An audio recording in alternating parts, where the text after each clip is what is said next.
Bienvenue à cette édition du journal, mesdames, messieurs, à la une. Le championnat de la Ligue provinciale de basketball de Kinshasa, saison 2014-2015, se déroule à Limka Matongé dans la commune de Kalamou. La délocalisation fait suite à la fermeture du stade des Martyrs en réhabilitation. La lutte contre le paludisme, la tuberculose et le VIH-Sida va continuer. La République démocratique du Congo est éligible pour un financement de plus de 269 millions de dollars américains de la part du Fonds mondial. Les experts sont en atelier en vue d'élaborer la note conceptuelle. Toujours par rapport au pays, la RDC observe 3 jours de deuil national déçu du naufrage survenu dans le lac Albert. Près de 113 personnes ont péri à bord du bateau en provenance de l'Ouganda.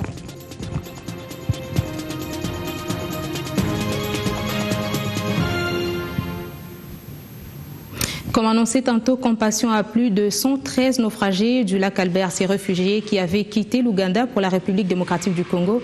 Un deuil national de 3 jours est décrété depuis ce jeudi avant midi. Le porte-parole du gouvernement l'a annoncé lors d'un point de presse.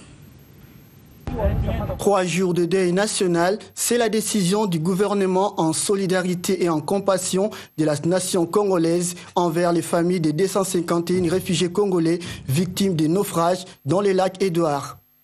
La décision du gouvernement était rendue publique devant la presse par Lambert Mende ce jeudi, le jour de son entrée en vigueur. Le ministre de la Communication et Médias invite les médias publics d'adapter leur programme à cette circonstance douloureuse. De ce jeudi à samedi, les drapeaux aux couleurs nationales de la République démocratique du Congo seront mis en berne sur toute l'étendue du territoire national. Pour rappel, ils étaient au total près de 300 réfugiés congolais en majorité du territoire de Watalinga qui avaient pris place à bord d'un bateau de fortune le samedi 22 mars pour traverser le lac Albert. Malheureusement, leur embarcation a chaviré, causant ainsi la disparition de près de 113 personnes. Plus de 40 personnes ont survécu selon le bilan provisoire. Tournons le chapitre de naufragés pour parler des déplacés du camp Mugunga 3 situé dans la partie ouest de la ville de Goma. Après 5 mois de calvaire, il vient de bénéficier d'une assistance des vivres de la part de la délégation des parlementaires des pays membres de la CIRGL. Un geste est salué par le ministre provincial des Affaires sociales au nom du gouvernorat, nous dit Patrick Sialoua. Les 4021 ménages du camp Mugunga 3 étaient aux anges ce jeudi en recevant les 12 tonnes de vivres constituées de sel de cuisine, des haricots et des riz leur apportés par la délégation des parlementaires des pays membres de la CIRGL. Pour les bénéficiaires, ceci est un rêve du fait que cela faisait plus de 5 mois qu'ils étaient sans assistance humanitaire. Kaindo Mutete Mundenga, ministre provincial des Affaires sociales, en a profité pour saluer la mobilisation de la communauté internationale en faveur des déplacés congolais. Nous tenons à saluer toute la mobilisation de la communauté internationale pour permettre que les rebelles qui avaient fait que notre population soit obligée de quitter son milieu de vie pour venir s'installer dans des conditions difficiles, eh bien, grâce à cette mobilisation internationale, la guerre a pu connaître une fin. De son côté, le président du comité exécutif du Forum des parlements des pays membres de la CIRGL, Sylvestre Ntibantunganya, en appelle au respect de l'accord cadre d'Addis Abeba par les pays signataires pour éviter des conflits dans la région des Grands Lacs, source de ces mouvements des populations. Le devoir de nous les parlementaires, je le dis au nom de mes collègues, ça les engage, c'est de veiller à ce que cet accord cadre qui a été signé à Addis Abeba l'année dernière soit appliqué totalement et par tous les pays signataires. Toute stratégie contraire serait inhumaine. Quand on voit la situation des femmes violées que nous avons vues. Notons que ces parlementaires de la CIRGL se sont rendus dans ce camp. Question de se solidariser avec les victimes des conflits.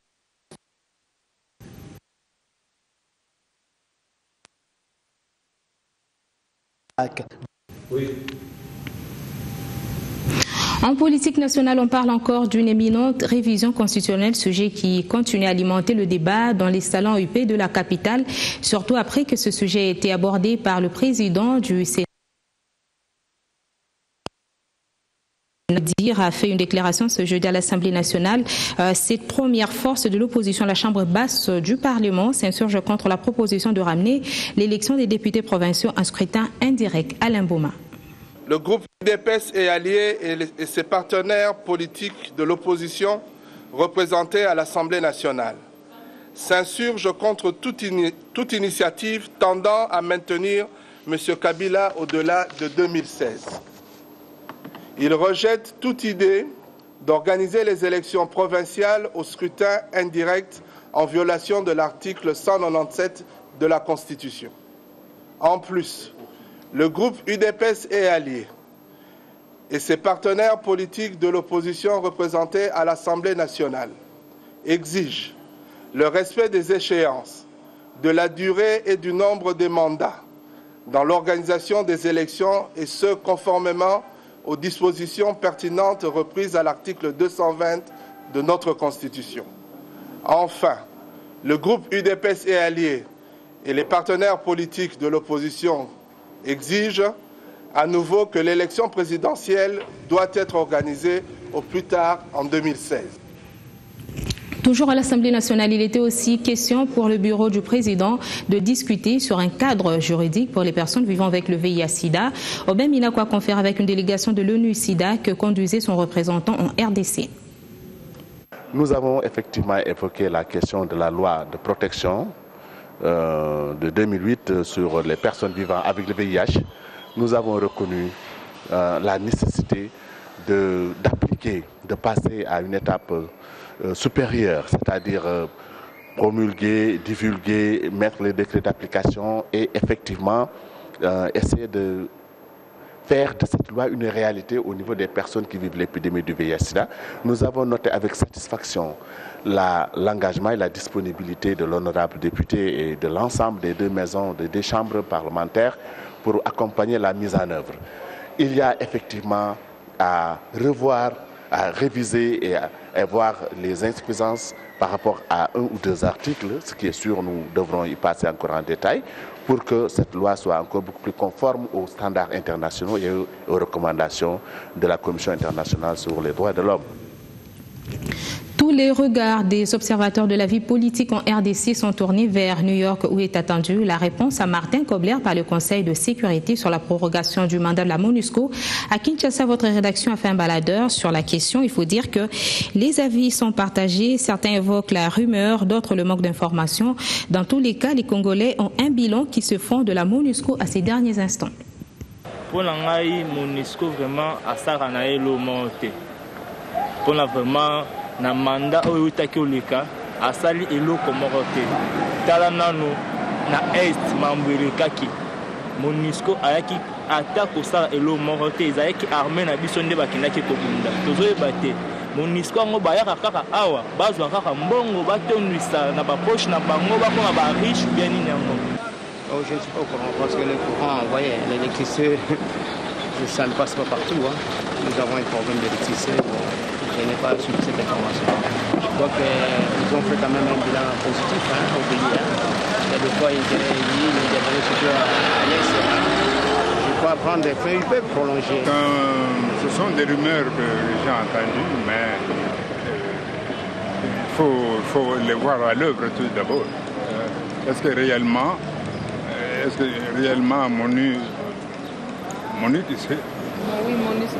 MONUSCO va pouvoir s'en aller, on ne sait pas. Est-ce qu'on n'a jamais résolu exactement des problèmes comme il faut en Afrique? Il faut voir la situation qui a été en Côte d'Ivoire. Bon, présentement, en Centrafrique, chez nous, la RDC ne fait pas exception. La prolongation, on en fait toujours. Un mandat fini, on renouvelle le mandat. Un autre mandat. Est-ce que c'est important d'avoir des prolongements? Ça ne sert à rien. Ça ne sert à rien. Il faut trouver d'autres solutions plutôt que se cacher derrière le rideau. Si nous regardons l'apport de la MONUC depuis de la MONUSCO, depuis l'époque de la MONUC jusqu'à aujourd'hui, on peut dire qu'il y a eu des avancées considérables dans la relation entre la RDC et les Nations Unies sur le point de la sécurité. Et aussi, c'était une opportunité aussi de création d'emplois pour le Congolais. Effectivement, beaucoup de Congolais aujourd'hui travaillent à la MONUSCO et gagnent un salaire décent, ce qui leur permet quand même de prendre soin de leur famille. Si le mandat s'arrêtait aujourd'hui, Que pensons-nous de nos frères et sœurs congolais qui travaillent à la MONUSCO et en même temps aussi le manque à gagner au niveau du marché de la RDC parce qu'ils se retrouvent dans la plupart des provinces sensibles et ils ont un apport dans le marché, dans la vie quotidienne. Je pense que est-ce que la sécurité est revenue à son point zéro ou on peut se permettre de ne pas voir la MONUSCO avec nous. Donc ce sont des questions qui doivent se poser avant de signer, de mettre un point final à la coopération entre la RDC et les Nations Unies à travers la MONUSCO. Évolution du processus électoral, atelier sur l'évaluation mi-parcours de l'opération de fiabilisation du fichier électoral et de stabilisation des cartographies opérationnelles s'est clôturé à Kinshasa. L'objectif était de recueillir des données auprès des experts dépêchés par le secrétariat exécutif national dans le Bandundu ainsi que partager leur expérience vécue sur le terrain. La Commission électorale nationale indépendante, le secrétariat exécutif national et la mission d'organisation des Nations Unies pour la stabilisation du Congo mettent les bouchées doubles pour des scrutins fiables. Pendant 3 jours, plus de 80 délégués de leurs structures politiques ont monté une stratégie devant lever les obstacles liés notamment au manque de présélection des candidats, du retard dans l'acquisition du matériel et autres absences des textes réglementaires. 3 jours durant, vous avez procédé à l'évaluation sans complaisance de l'opération menée dans les provinces de Bandundu et de l'Équateur, répertoriant ainsi au passage les contraintes et les faiblesses du système actuel. De votre expérience de terrain, nous concluons tous à la nécessaire émergence d'une approche nouvelle, plus dynamique et surtout mieux adaptée au contexte actuel, au plan politique, technologique, social et éthique. Mesdames et messieurs les participants, scrutin à venir, la CENI sait désormais comment s'y prendre pour éviter les reproches qui lui ont été faites lors du dernier scrutin. Ces assises permettront à coup sûr à la CENI d'organiser les élections prochaines fiables et réellement crédibles. Reparlons santé avec les exigences du Fonds mondial pour un nouveau modèle de financement auquel la République démocratique du Congo se conforme déjà. Les experts venus des différentes provinces sont en atelier pour analyser le plan stratégique national. Il faut le dire, identifier le besoin et modalités de mise en œuvre afin d'élaborer la note conceptuelle. Il s'est ouvert un dialogue national sur le paludisme. Il analyse le plan stratégique national, identifie le besoin pour élaborer la note conceptuelle conformément aux exigences du Fonds mondial. La République démocratique du Congo met les bâtons en marche. Le pays est éligible pour un montant de près de 269 millions de dollars américains. Les différents acteurs de tous les niveaux mettent ensemble les indicateurs pour la feuille de route. Le nouveau modèle de financement a demandé à ce qu'avant d'écrire une note conceptuelle à envoyer au Fonds mondial, il faut qu'il y ait un dialogue franc organisé entre tous les acteurs. Et voilà comment on a organisé ce dialogue depuis la base, au niveau provincial. Et aujourd'hui, on est au niveau national pour essayer de regarder ce que la base a proposé et tirer les conclusions ou les interventions prioritaires qui pourront alimenter l'écriture de la note conceptuelle qui commence d'ici des jours. Voilà pourquoi nous sommes ici, dans un atelier national qui est l'aboutissement d'un processus qui a commencé par des ateliers dans toutes les provinces de la RDC la semaine passée. Et donc maintenant, nous allons arriver à un consensus national sur les priorités dans la lutte contre le paludisme et sur la manière de faire pour que nous atteignions nos objectifs. Alors, nous contribuons en termes des axes prioritaires à mettre en œuvre pour lutter efficace contre le paludisme. Par rapport à la prévention, il nous faut des activités de l'assainissement par exemple. Par rapport à la communauté, il faut l'implication de la société civile et aussi par rapport au gouvernement, il faut comment que le gouvernement puisse contribuer en termes de financement pour que le Fonds mondial vienne aussi en appui. Pour le mécanisme national de Fonds mondial de lutte contre le paludisme, la tuberculose et le VIH-Sida, CCM en sigle, cette réflexion valait la peine. Nous avons tous les secteurs qui sont représentés. Nous avons des provinces, des délégations de toutes les provinces et qui sont représentées selon les composantes société civile, publique, confessions religieuses, partenaires techniques financiers et tous les autres bailleurs de fonds qui se retrouvent pour appuyer le 6e dans le choix des axes stratégiques prioritaires pour la note conceptuelle.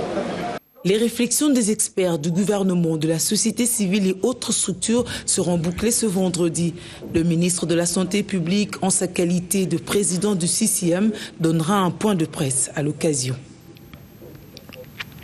Environnement, la santé humaine en dépend. On en parle avec le groupe thématique énergie du processus sur les mesures nationales d'atténuation de gaz à effet de serre qui a procédé à la validation du rapport d'activité 2013 dans ce secteur et a fait une projection pour l'année en cours, nous dit Constantin Tamboué dans ce reportage. Il était d'abord question de la restitution des ateliers africains régionaux sur les systèmes nationaux de surveillance des forêts pour la RED+, et système d'inventaire national des gaz à effet de serre dans le secteur énergétique. Parmi les émissions courantes en RDC, André Kaboué, l'orateur du jour, a épinglé les pollutions des secteurs des transports, industrie, hydrocarbures, ménages, qui sont aujourd'hui à la base des effets du changement climatique à travers notamment la baisse du niveau des eaux sur le fleuve Congo. Et nous sommes à notre 3e communication nationale. Donc nous avons fait des inventaires, ceci est la 3e série d'inventaires. Et en fait, nos inventaires s'améliorent d'exercice en exercice. Vous avez remarqué qu'en saison sèche, les machines Dinga par exemple ne donnent plus ce qu'elles donnaient avant. Et qu'en période de saison sèche, il y a une multiplication du délestage. La revue et validation du rapport annuel 2013 d'activité était également chose faite. Pour 2014, le groupe thématique énergie envisage d'inscrire au moins 4 projets bancables selon la logique de la Convention cadre des Nations Unies sur le changement climatique.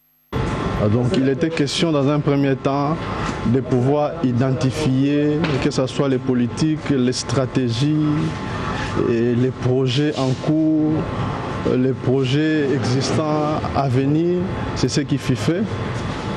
Et pour les nouveaux projets ou les idées de nouveaux projets, ça aussi, ça a été listé, comme nous l'avons appelé une longue liste, c'était fait. Et au cours des différentes séances, il était question de sélectionner les projets potentiels. L'intégration au niveau de l'enseignement national des cours sur les NAMA et la formation des cellules de développement durable dans les secteurs publics et privés aussi de la société civile figurent parmi les axes stratégiques pour le processus d'atténuation des gaz à effet de serre dans le pays. La croissance africaine n'est pas un mirage, c'est une réalité, conviction de Canal+ au regard des pas que franchissent les fils et filles du continent africain pour le faire savoir du monde, mais d'abord des autres Africains. Un magazine économique est conçu, produit et diffusé sur Canal+. Il s'appelle À dessein réussite. Son producteur était face à la presse de Kinshasa ce jeudi. Patricia Panzo. Présenter une Afrique qui gagne, c'est le but de l'émission Réussite, réalisée et diffusée sur Canal+. Cette émission qui dévoile les talents de l'Afrique à travers des reportages et un entretien avec un expert est à son 3e numéro. Un 3e numéro qui présente les prouesses dans plusieurs pays de l'Afrique, tels que la bancarisation RDC, la réhabilitation des routes en République du Congo, le développement des PME ainsi que de PMI. Le rôle qui est le nôtre, c'est celui de donner de la vraie information, parce que généralement on caricaturise un peu l'Afrique sur tout ce qui est misère, maladie, épidémie, etc. Mais pendant ce temps, il y a des entreprises qui prospèrent, il y a de la main-d'œuvre de qualité qui se forme, il y a pas mal des infrastructures qui se construisent. Donc il est important de montrer ce côté-là positif.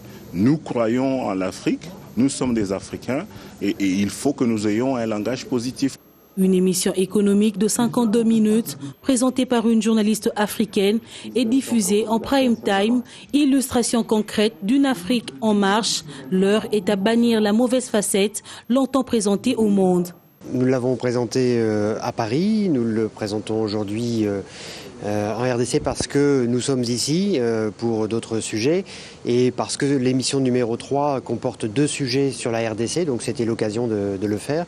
Le but, c'est de montrer aussi comment fonctionne une bourse en Afrique, comment fonctionne l'investissement dans les infrastructures. Voilà. On veut que le public comprenne aussi et ait envie d'entreprendre et de réussir en Afrique. Parce que ça semble actuellement un peu plus enthousiasmant d'investir et de se développer en Afrique qu'en Europe ou d'autres pays où l'économie est plutôt en train de régresser. Réussite, ce magazine pour les Africains qui ont réussi est diffusé chaque 3e vendredi sur Canal+. Évoquons aussi cette liesse qui a gagné les fidèles catholiques de Luiza. Monseigneur Félicien Mwanama, le nouvel évêque, a été intronisé le dimanche dernier dans la cathédrale Saint-Valentin en présence du nonce apostolique Monseigneur Adolfo Tito Ilana, du gouverneur Alex Kandemou Pompa et de la délégation officielle des ministres du gouvernement central. C'est une cérémonie haute en couleur dans la cour de la paroisse Saint-Vincent de Luiza. L'intronisation canonique de Monseigneur Félicien Mwanama, nouvel évêque de Luiza, se déroule sous l'œil vigilant du nonce apostolique, Monseigneur Adolfo Tito Ilana, qu'entouré d'autres évêques. L'Eucharistie d'intronisation de Félicien Mwanama a aussi traîné plusieurs fidèles chrétiens catholiques venus de plusieurs paroisses de Kasaï, car le diocèse est à cheval entre le Kasaï occidental et le Kasaï oriental. La délégation officielle est dirigée par Richard Mouyej Mangazmans, ministre de l'Intérieur, Sécurité, Décentralisation et Affaires coutumières, représentant personnel du chef de l'État à cette cérémonie. Le ministre Mouyej a manifesté sa gratitude à l'endroit du pape François pour les choix portés sur le nouvel évêque et estime que sa venue à la tête du diocèse de Luiza va consolider la paix entre les populations de Kasaï. Je tiens à réitérer les remerciements à sa sainteté le pape François pour avoir jeté son dévolu sur ce digne fils du pays en le nommant évêque du diocèse de Luiza en date du 3 janvier 2014. En ce moment précis où les filles et filles du diocèse de Luiza célèbrent cet heureux événement qui restera sans conteste longtemps gravé dans les annales, le président de la République n'a jamais cessé de répéter que les églises demeurent et demeureront des partenaires privilégiés de l'État. Le ministre de l'EPSP Maker Mwangou Famba, le gouverneur du Kasaï occidental Alex Kandemou Pompa, ou encore le vice-gouverneur du Kasaï oriental et plusieurs autres notables et élus de Kasaï ont haussé leur présence à cette grandiose cérémonie. Pour sa part, le nouvel évêque, premier évêque originaire de Luiza, a dans son dévouement promis de mener l'église de Luiza à son affermissement dans son entièreté. Le pape François, qui m'a nommé évêque de Luiza, lorsque je l'ai rencontré le 5 février 2014, au cours de l'audience publique à la place Saint-Pierre à Rome, j'ai imploré sa bénédiction pour notre diocèse, pour vous, toute la population de Luiza, et pour moi-même. Après la cérémonie eucharistique, tout Luiza a bougé au rythme festif des fils et filles venus de tous les coins de la République.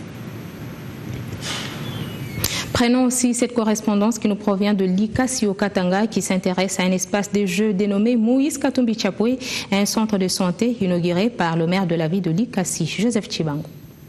La princesse Dominique Munongo Inamizi a procédé à l'inauguration de l'espace de jeu baptisé Espace Moïse Katumbi Chapwe et un centre de santé. Un cadre décoré des manèges, des balançoires pour tous les jeunes de Ngouya. Cette cérémonie s'est déroulée en présence de plusieurs femmes habillées aux couleurs de l'UNADEF. Prenant la parole, la Mouinda Gazi a circonscrit le cadre de cette action. Faisant d'une pierre deux coups, Inamizi a saisi de l'opportunité pour sensibiliser les femmes de cette localité. Au nom de la communauté, le chef de quartier a remercié la donatrice pour ses gestes. Après les discours, place au jeu.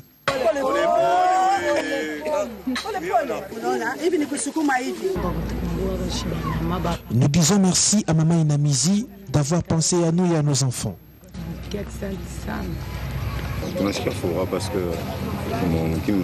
Je suis ému par ce geste. On avait un problème d'endroit où se faire soigner. À présent, nous avons un centre de santé juste à côté de nous. Nous sommes fiers. intervenir.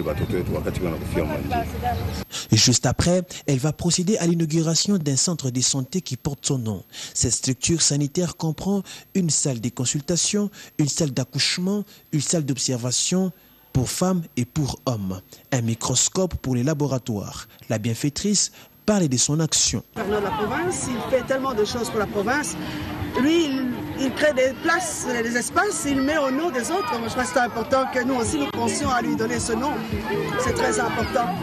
Et en dehors de ça, je crois que par reconnaissance à tout ce qu'il est en train de faire dans la province, on n'a jamais vu ça. Donc il faut que les gens soient reconnaissants à un moment donné. C'est dans des petites actions que nous menons comme aujourd'hui qu'il faut lui être reconnaissant. C'est donc c'est important qu'on crée un autre centre de santé ici, en même temps un espace de jeu pour les enfants. Les enfants de Ngouya, souvent, ça donne à l'alcool, à la dépravation. C'était important.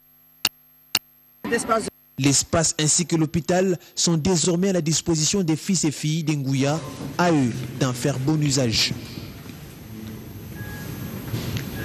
Des confrères nous alimentent dans cette édition du journal à travers les lignes. Le mon titre, disparition du vol MH370, des centaines de débris repérés. Quelques 300 débris ont été localisés par un satellite thaïlandais dans une zone de recherche du vol MH370 dans l'océan Indien au large des Perth en Australie, a annoncé jeudi 27 mars l'agence publique thaïlandaise chargée des satellites. La taille des débris va de 2 à 15 mètres flottant à 2700 km au large de Perth, a déclaré le directeur exécutif de GUTSA.